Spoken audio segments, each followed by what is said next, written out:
I've got the genius bow tuner with me tonight. Right. I am a complete noob when it comes to an ILF bow. I have never even shot an ILF bow in the 10 years that I've been shooting trad. Yeah. And you got an ILF bow and convinced me to buy this VPA 13-inch riser along with some DOS longbow limbs that are 64. Well, it would be a 64-inch bow, right? No, it'll actually be a 60-inch bow. 60-inch bow with a 13-inch riser. So those are extra long limbs, but they'll be going on a little 13-inch VPA riser, so it'll make a 60-inch bow. The goal in this video for people that have never dealt with ILF rigs is to educate them like I'm about to get educated. Yeah.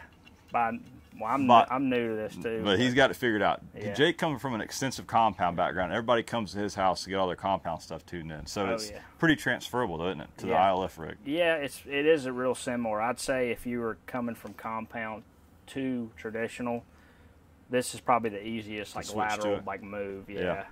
So anyway, I've got the limb bolts bottomed out on this thing. Little tiller bolts. I just call them limb bolts, but and they have a set screw on them, so they don't back out, because they will rattle out if that set screw's not in. So I just bottom the limb bolts out to start. That's kind of like starting at zero. So I'm just going to go ahead and put these limbs on. They're just going to click in like that, and these don't have hardly any play in them, which is a testament to those limbs. Because I have put in some limbs, like some knockoff brand limbs and stuff, and they'll rattle a little bit. Yeah. Well, they're fine once they're strung, but they do have some play in them. And the tighter the better, I'm assuming, because you're not getting as much hand shock and noise, all that good stuff you want to get rid of. Yeah, that can be a factor. This one's already silenced with some Velcro inside of there. And that came from the factory, from VPA, right? Yeah, it came with the little Velcro pieces in there. And they sell they sell the same riser in two different colors. So you got the green, and then Bab has got the black riser. Yep. And you can change the grips on them. Yep. So they've got a low, medium, and a high grip. That's right. And I went with the medium because you said the medium made sense. And then I've even seen in all this rabbit hole journey we went down, I looked up, and some people don't even put a grip on there because it feels more like a compound grip for those guys wanting to go straight to it and not feel strange. That's right. Yeah, I've seen guys remove the grip and then wrap it with like tennis racket tape or something to match the compound. Yeah. So, but anyway, so now I'm gonna string it up, and basically we're gonna check tiller. You had what limbs before? So you had a few sets, right? I had a couple of different recurve sets. Okay. And this riser to me pairs with longbow limbs. Like it's like it was made to shoot a longbow. Or shoot longbow limbs, which are not as common in the you don't see as many ILF longbow limbs, but Three Rivers has these. Yep, and that's where those are bought.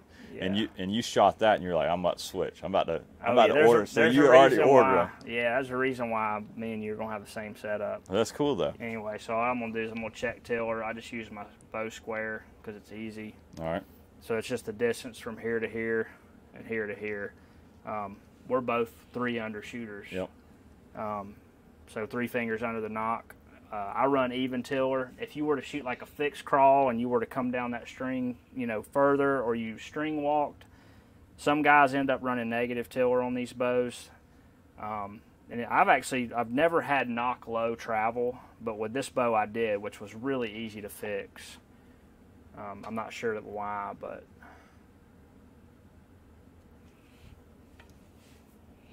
yeah. So we're running. It's pretty positive right now. Here, hold that. I'm just gonna, just in case it needs to settle in there.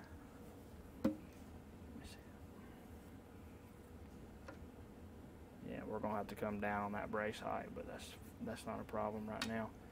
So right now I'm at 19 millimeters and like 18 and a half. And you wanted it what? Well, I just want the two numbers to match. Match up, okay. So right now the gap is bigger at the top than it is at the bottom. And it's probably more important on this than a solid bow, one-piece bow or a two-piece bow, because you got the working limbs with a riser incorporated, I would guess. Yeah, right? I mean, I feel like most of your wooden bows that are factory built or mass produced are probably 1/8 inch positive tiller. So you can back the limb bolts out while the bow's strung, so we'll just do that. So I'm just going to undo that set screw. That's convenient. Yeah, it's just like a compound in that respect. Like, and that's what you're saying. Like if you're going from a compound and you're like, I want to go and try a traditional bow, it's almost, and you really, to your range of spin, for people that don't know anything about what it's going to cost to buy or get into this, if you wanted to go in ILF, it varies drastically. Mm-hmm. You can spend upwards of thousands of dollars depending on what limbs and what riser you get, or you can spend, what do you think probably the cheapest you can get into one? I don't know in how to price ILF? Yeah. Oh man, you could probably get under $300 $300 with like quality stuff. Yeah, with good stuff. Yeah, like a T-bow riser with their limbs, and I mean, don't shoot their, get a nice string. That's going to be the big important part. It's going to come with a junky string. It's kind of like the Black Hunter stuff. Yeah, that makes sense. All right, so So what are those? something we kind of skipped over. We're talking about the lateral limb adjustments. These biter blocks, you can get them just about anywhere, Lancaster, Three Rivers. You basically put these little biter blocks on. If you can see, they have the line in there, so you can get your limbs perfectly aligned through the center of the riser. Oh, so it's got I see, it's got a line that runs to 2 lines. Yeah. Okay. And so far, like I was saying earlier, I haven't really had any issues having to run no crazy, torque down on these and get them to pivot one way or the other. Usually if they're centered and the limbs are pretty good.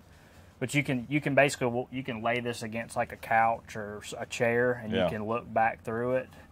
And make sure it lines up. And and like just right now, I can tell they're fine. Yeah, you can see they're lined up good. Yeah, and you can also, you can get close with the naked eye, like just looking. You don't have to have these. You could take a piece of masking tape and find center and draw like a Sharpie mark there. It's just like just a checker, right? Because you want these limbs, you won't be able to tune it if they were way out of whack. Especially paper tuning it, right? Mm-hmm. And that's another thing I've never done, so that'll be new for me with a traditional bow, is paper tuning. Yeah. And I've always just bare shafted. Yep. So. Yeah, it's it kind of gives me peace of mind. It's like the last piece of the puzzle. Yeah. But I say that, but really broadhead flight will show. If it's shooting a little weak or a little stiff, the broadhead's going to show it, So yeah. Anyway, we can shoot this thing if you want to. You want to? Yeah. Into the block, bare shaft, first shot. I'll shoot for the O. A little right. Ain't no way it's that stiff. Huh? Ain't no way it's that stiff. You don't think so? I mean, I would be surprised. Let's try one more. Yeah. Maybe that was me. First shot is kind of hard to... It looked like the up and down was close. What in the world? Wonder if my point weight... How much you running in the front? It's not much. I think it was like 145 grains. Oh, we got to bump them numbers up. Yeah, you might actually need to run more point weight. Yeah, I got some more. Let's do that. 250 grains up front. Same length bare shaft. We're going to shoot this and see. Yeah, there you go. You're see in what frame it does. Now. It's a little high. Might be knock high. Might have a little bit of bounce going on. Might need to actually go up with a knock point. Yeah. Not much, just a little bit. Yeah, it's just a little knock high. Might need to lower the knock points. Yeah, we try that. You want to cut those other ones? So you think that's close? Yeah, you don't? Well, I'm scared to cut arrows because you end up cutting them too short and then you're like, crap. But I've got so many bows, they can be used for something. Try one more.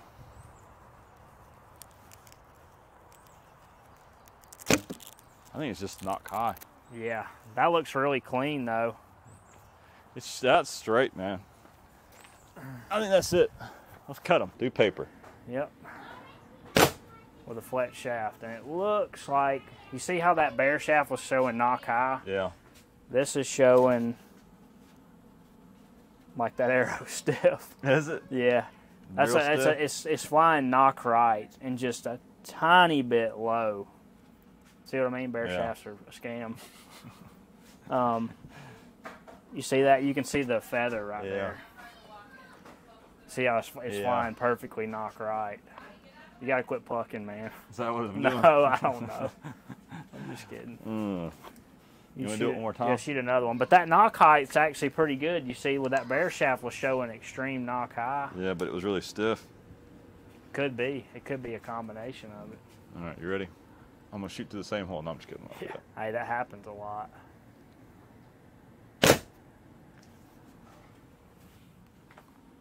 So, yeah, that cleaned up a little bit.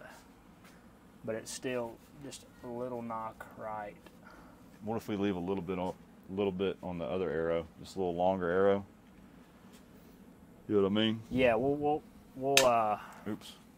I think they need to be about, for that much, that's probably a good half-inch more carbon left on there, and that'll bullet hole, I bet. All right, let's do it.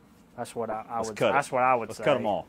But, you know, that you did just shoot 2 holes that look identical, so you're doing the same thing, but we'll shoot a third one for good measure. Make a smiley face. I think Cody Greenwood says if you can shoot 30 of the same holes in paper, then you're doing good something. to go. Yeah, you know you're not getting false readings. Don't be shooting a bullet hole now. Yeah, see how much cleaner that one is? Yeah. It's kind of hard to tell, but it is. Let me do another one. Yeah, it's still a little bit knock right. It's just so probably an inch. You think be safe? Yeah, let's like if those are 28 inches, we'll see what 29 will do. I think I did something there. It felt weird. Yeah, it's a little knock high and right, just a little bit. Me, but it's fairly consistent. Let's do it an inch. Yeah, let me look. Let me check the bow out. Let's redo. Let's check tiller and make sure nothing's moved on us. You never know. Murphy's Law. Where's that tape measure? So I got some marks right there on the fade out, so I'm just gonna measure off of.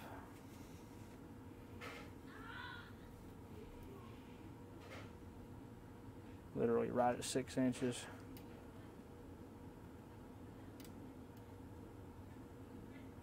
Perfect. It's literally dead even tiller. So an inch is what we need. Yeah, I'm saying I wouldn't mess with the tiller. It's perfect. All right. So that bottom limb bolt's backed out a little more. The top one might be bottomed out, but this one's about a full turn out to get that even tiller. That could just be the way the limbs are made, but as long as it's even tiller. We also need to look at brace height because you're running basically, oh, okay, you're right there where I'm at. Just barely shy 8 inches. I think that's safe. Okay. We'll tune off of that. We just cut Matt's arrow down, and I'm just going to square it off with a fletched arrow squaring tool by Luminoc. It's just because most of the time when you push an arrow through an arrow saw, there's a really high chance it don't cut perfectly square, so you just lay this on here and you can give it a few strokes and it should square itself back up, because when you go to glue the insert in there, if it's not perfect, and it won't spin perfect, right? You want that broadhead to spin perfect. If you really want to get real technical with it, I've done this so many times I'm not going to do that, but you could color the end of the carbon with like a silver Sharpie and then sit here and run it on that little piece of sandpaper in there on that squaring tool. Then you know you're perfectly square, but you can do this 5 or 6 spins and it's good to go. So, and then get you a straw brush. And clean it out. Yep, because you don't want that carbon dust in there. It won't stick, right? No, not at all. You'll be losing the insert in a bag, and then you'll be getting upset. But since we're going to be hot melting in and out a few times more than likely, I'm not going to use like alcohol or anything. All right, let's glue an insert in. And we'll be back. We're going to shoot next, again, in paper. We got the arrow, another arrow, but it's an inch longer, right? Yeah. And then the plunger was pushed out. Yeah, we just same tip weight. Yeah. I think this should work good. I hope it either shoots weak or it bullet holes. Looks like it's gonna be. That's. Is it stiff still? There ain't no way. There's something's going on. Something I did. I'm gonna shoot another one.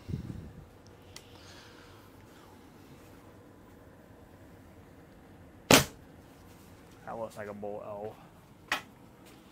Yeah. Good to go, isn't it? Dang, that's perfect. See that hole in the 3 feather lines? Yep. All right, we'll cut them and we'll call it an evening. Yeah, it's gonna fly fine. Then we're gonna kill a pig with it, hopefully, yeah. in June.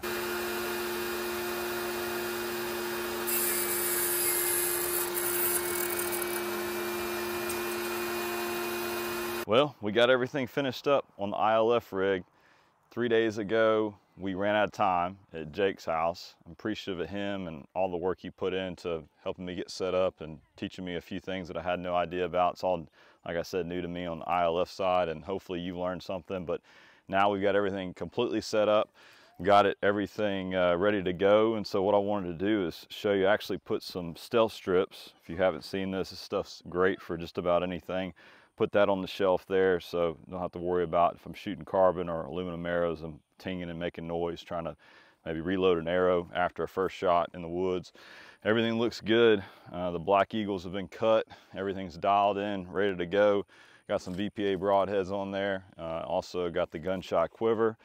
That looks great with the this rig. It fitted up perfectly. It's adjustable, so that's super helpful shooting a new bow.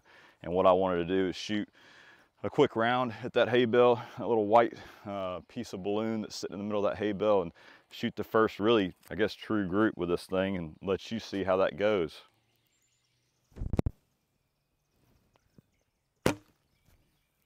And it's a quiet bow.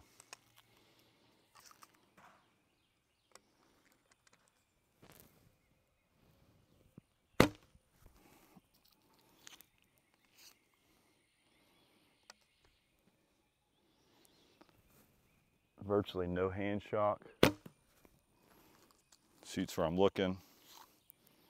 Shooting these wood limbs, I would think, makes a big difference, obviously from weight, and having a really short 13-inch riser that VPA does an amazing job on.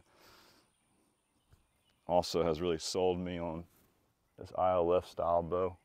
I mean, you can't beat that group right there. Really happy with this bow. Awesome bow.